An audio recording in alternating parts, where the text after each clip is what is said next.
Going to break in with some news now. About 4 hours after what we saw as attacks against bases where there were U.S. troops that were sometimes housed there inside Iraq, a plane went down and crashed in Tehran.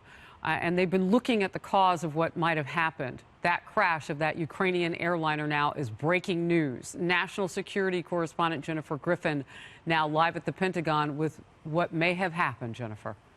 Harris, we have just spoken to a senior Pentagon official who has seen the latest intelligence, the latest U.S. intelligence on the downing of that plane. And U.S. intelligence agencies now increasingly believe that that Ukrainian plane that crashed, as you mentioned, just a few hours after the missile strike on on the bases in Iraq, that it was brought down by a Russian-made air defense system that was being employed by the Iranians. They believe that this was a mistake, obviously, but they are looking very closely at the Russian defense system, which is known as an SA-15. It's a mobile missile launch system designed to protect and defend against incoming missiles. Obviously, the Iranians would have turned such a system on if they were worried about retaliation from the U.S. in the wake of those missile strikes on the bases where the Americans were in Iraq. Again, this is a single source at this point, but U.S. officials familiar with the latest U.S. intelligence suggest they increasingly believe that that Ukrainian plane was brought down by a Russian-made missile that was being employed by Iran. Harris? Jennifer, 176 people died on that, and aviation experts, some of them have been saying that it looked like it was on fire before it hit the ground. That, you know, you're citing the reports that say that the plane may have been trying to turn around. What were they looking at specifically that we know about that would have pointed to this looking likely to have been shot down? So I did not report that they had likely turned around or that there was any sort of U-turn. No, that is something that was coming out of, I believe, from Iran.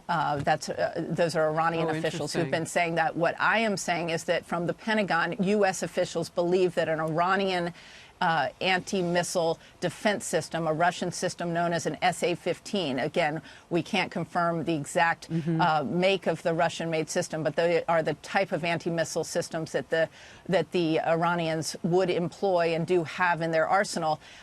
U.S. intelligence suggests that they increasingly believe that a Iranian missile may have shot down mistakenly that passenger jet, the Ukrainian passenger jet, with those 176 people on board. Harris. So, Jennifer, this is Melissa. Let me ask you quickly. So, from your experience, what are the security implications of that? I mean, I know it was Iranians on board, at least in part, and it was a Ukrainian flight. Right? I mean, what does this mean? Well, if this report is correct? It was a relatively new Boeing jet. It was a Ukrainian flight, but there were Iranians on board as well as Canadians on board. This was a civilian target.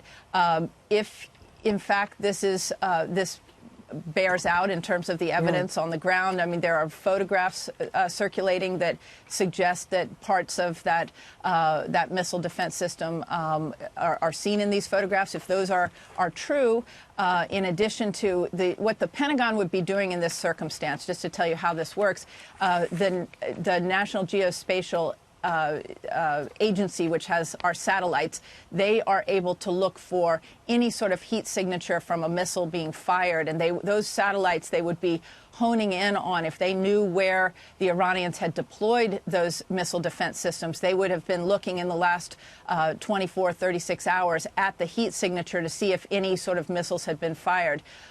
These Russian-made systems are relatively small. They are tracked on the back of, they're mobile on the back of vehicles. They're not fixed sites. And so it's it's like looking for a needle in a haystack. But once those satellite photos can be enlarged and they can look at it, there are ways through infrared imaging that they can see whether, in fact, a missile had been fired from the ground at the time that that plane went down. So again, the U.S. intelligence right now increasingly believes that it was an Iranian anti-missile defense missile that brought down that civilian plane. Jennifer, I'm looking at the Associated Press wires right now and just questions about you know, the argument that was going on about the black boxes and how, I mean, there were no Americans on that flight, but as you pointed out, it was a fairly new American-owned company plane, meaning Boeing, and they didn't want to turn over the black boxes. What's the latest on that? Well, first of all, you're in a situation where the U.S. is in a virtual war with Iran, so the Iranian government would never turn over those boxes to the American government. And even though it's a Boeing plane, it was owned by the Ukraine government. But you were talking about a secretive regime. They are not going to be publishing or transparent about necessarily what's on those black boxes. I think that's no surprise, particularly given what was going on that night. I mean, they were in a conflict with another nation that night, and I think it's very plausible. You'll have to look at what we will increasingly start to see if you look at the photographs of the plane wreckage. There will be signs in that wreckage as to whether it was a missile.